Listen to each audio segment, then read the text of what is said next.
तो जितना तुम मर्जी महंगा कैमरा ले लो, अगर तुम्हारी लाइट अच्छी नहीं है ना तो तुम्हारी वीडियो डल ही लगेगी। तो ऐसा कंटेंट कौन देखेगा? कोई नहीं। पर रुको, आज मैं तुम्हें बताऊंगा कि कैसे तुम अपनी वीडियो को एकदम सिनेमैटिक लुक दे सकते हो 3 पॉइंट लाइटिंग से। तो अब हम समझते हैं कि 3 पॉइंट लाइटिंग होता क्या है। सुनने में काफ़ी टेक्निकल लगता है ना, तो अब हम इसे बना देते हैं थोड़ा सा ईजी। तो बेसिकली हर एक अच्छी यूट्यूब वीडियो और अच्छी फिल्म का सीक्रेट होता है एक अच्छी लाइटिंग, जिसे हम बोलते हैं 3 पॉइंट लाइटिंग। तो अच्छा, पहले ये समझो कि लाइटिंग तुम्हारे वीडियो के लिए क्यों ज़रूरी होती है। तो इसका आंसर है सिंपल। जो हमारा कैमरा होता है वो 2D देखता है और जो हमारी ये दुनिया है वो है 3D।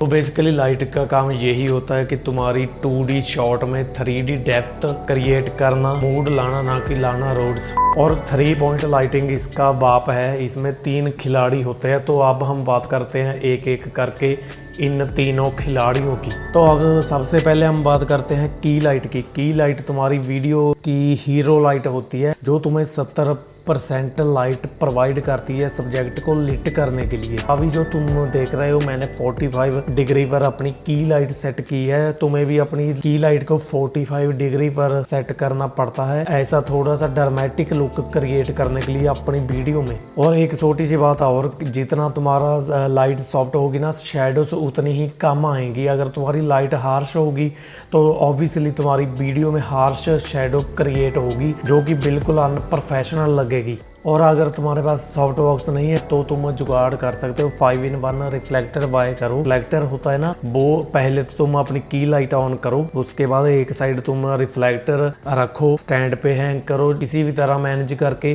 तो वो एज अ फिल लाइट का काम करेगा तुम्हारी वीडियो में, तो तुम्हें फिल लाइट की जरूरत नहीं पड़ेगी। नंबर 2, अब हम बात करते हैं फिल लाइट की। फिल लाइट का क्या काम होता है? बेसिकली फिल लाइट जो होती है वो तुम्हारी की लाइट की बेस्ट फ्रेंड होती है। जो तुम्हारी वीडियोस में शेडोज क्रिएट होती है ना, अगर तुम 45 डिग्री पर अपनी की लाइट सेट करोगे तो ऑब्वियसली एक साइड शेडो क्रिएट होंगी, और उन शेडोज को ओवरकम करने के लिए इस्तेमाल होती है fill light. Fill light basically उन शेडोज को कम कर देती है। बट एक बात का तुम ध्यान रखना कि जो तुम्हारी फिल लाइट होगी ना, उसकी इंटेंसिटी तुम कम से कम रखो, जैसे कि 1-2% रखो। क्योंकि अगर तुम अपनी फिल लाइट की इंटेंसिटी 100% रखोगे तो तुम्हारी वीडियो में फ्लैट लुक आएगा, और जो सिनेमैटिक लुक तुम क्रिएट करना चाहते हो वो खत्म हो जाएगा बेसिकली। तो अब हम बात करते हैं नंबर 3, मतलब रिम लाइट की, बैकग्राउंड लाइट। तो अब तुम सोचोगे कि इसमें क्या खास है, इसका क्या काम होता है? इसका काम होता है तुम्हारे सर के पीछे से आना, जिससे वो rim light, edge light create कर सके। और यही वो लाइट होती है जो तुम्हारी वीडियो को सिनेमैटिक लुक देने में मदद करती है तुम्हारी। क्या कहा? इससे क्या होता है, ये जो तीसरी लाइट होती है ना, वो तुम्हारे सब्जेक्ट को बैकग्राउंड से अलग करने के लिए काम में आती है। ठीक है, तो तुम देख सकते हो ये मोटिवेटेड लाइट का भी काम करती है। तो बेसिकली ये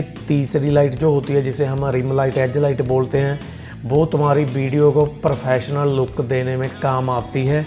सब्जेक्ट के ठीक पीछे या फिर सब्जेक्ट के थोड़ा सा सर के ऊपर तुम्हें सेट करनी पड़ती है, तभी तुम्हें एज लाइट या रिम लाइट इफेक्ट देखने को मिलता है। बट अगर तुम्हारे पास बजट का इशू है तो नो टेंशन, तुम ऐसी LED रोप्स, LED स्ट्रिप्स को भी इस्तेमाल कर सकते हो as a edge light, as a rim light की। कुछ इस तरह का रिजल्ट आ रहा है LED स्ट्रिप लाइट्स ऑन करने के बाद। तो मेरे भाइयों, अब कोई बहाना नहीं चलेगा, तुमने 3 पॉइंट लाइट सीख ली। अब तुम्हारी अगली वीडियो में तुम्हें इसे जरूर इस्तेमाल करना, और मैं भी बहुत तुम्हारी वीडियो जरूर देखनी चाहूँगा। मुझे इंस्टाग्राम पर भी फॉलो कर सकते हो, चैनल को सब्सक्राइब जरूर कर लेना, लाइक जरूर करना, कमेंट भी जरूर करना। और मेरी ID इंस्टाग्राम पर है सुख सिने वर्क्स, फॉलो जरूर करना। मिलते हैं अगली सिनेमैटिक वीडियो में।